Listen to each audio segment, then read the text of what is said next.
अहाना जी, मूर्ति making family project approved. एक पल के लिए अहाना को यकीन नहीं होता, फिर उसकी आंखों में चमक आ जाती है। थैंक यू सर, वह बस इतना ही कह पाती है। गांगुली सर गंभीर होते हुए कहते हैं, कल दुर्गा देवी जी और बाकी फैमिली को ऑफिस लाइए। उनकी खुद की बनाई हुई मूर्तियां यहीं प्रेजेंट होंगी। फंड का अमाउंट उनके काम को देखकर डिसाइड होगा। अहाना का दिल जोर से धड़कने लगता है। यह सिर्फ प्रोजेक्ट अप्रूवल नहीं था, ये एक इम्तिहान था। बड़े घर में जैसे ही अहाना घर के अंदर आती है, सब उसके चेहरे को देखकर ही समझ जाते हैं कुछ बड़ा हुआ है। अहाना खुशी से बोल पड़ती है, गुड न्यूज, बॉस ने मूर्तियों वाला प्रोजेक्ट अप्रूव कर दिया है। दुर्गा देवी के हाथ से चाय का कप गिरते गिरते बचता है। सच? तीनों बहुएं, दीदी भाई सब एक दूसरे का मुंह देखते रह जाते हैं। अहाना आगे बोलती है, कल आप सबको ऑफिस आना होगा। अपनी बनाई हुई मूर्तियां खुद रिप्रेजेंट करनी होंगी। फंड का डिसीजन कल होगा। दुर्गा देवी की आंखें भर आती हैं। बेटा, कहीं मेरी वजह से तुझे नुकसान तो नहीं होगा? अहाना उनका हाथ पकड़ लेती है। यह आपका काम है माँ, और सच कभी नुकसान नहीं करता। अगला दिन मूर्तियों की प्रेजेंटेशन के लिए कॉन्फ्रेंस रूम में सब तैयार है। टेबल पर रखी हुई ट्रेडिशनल इंडियन मूर्तियां, हाथ से बनी हुई मेहनत और संस्कृति की पहचान। दुर्गा देवी धीरे से एक मूर्ति उठाकर कहती हैं,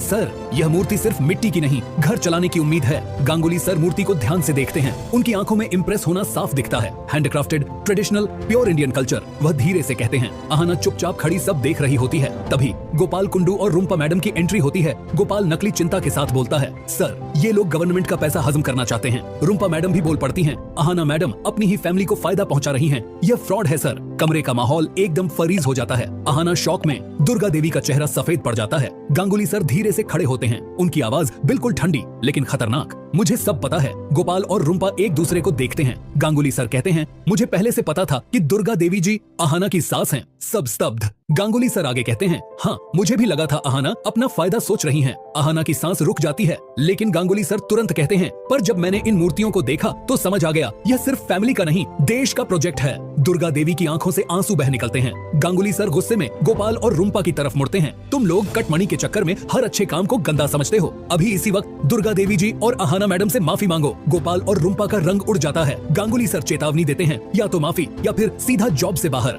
गोपाल और रुम्पा तुरंत झुक जाते हैं। Sorry madam, sorry Durga Devi जी। पूरा ऑफिस शॉक्ड। अहाना की आंखों में आंसू हैं, लेकिन चेहरे पर गर्व। गांगुली सर अंतिम फैसला सुनाते हैं, प्रोजेक्ट को फुल सपोर्ट मिलेगा, फंड भी और इज्जत भी। दुर्गा देवी अहाना का हाथ पकड़ लेती हैं। बेटा, आज समझ आया, सच बोलने का बोझ भारी होता है, लेकिन उसका इनाम भी बड़ा होता है। दूर से गोपाल कुंडू सिर झुकाए खड़ा होता है, और अहाना सिर्फ एक ऑफिसर नहीं, अब एक मिसाल बन चुकी होती है। पर दोस्तों, क्या अहाना और दुर्गा देवी की यह जीत सिर्फ यहीं तक रहेगी, या गोपाल कुंडू पोल्टू के साथ मिलकर अब इनके प्रोजेक्ट के खिलाफ और भी गंदी चाल चलेगा? और क्या अहाना का सच पूरे सिस्टम को हिला देगा? अगला एपिसोड और भी धमाकेदार होगा। देखने के लिए वीडियो को लाइक करें और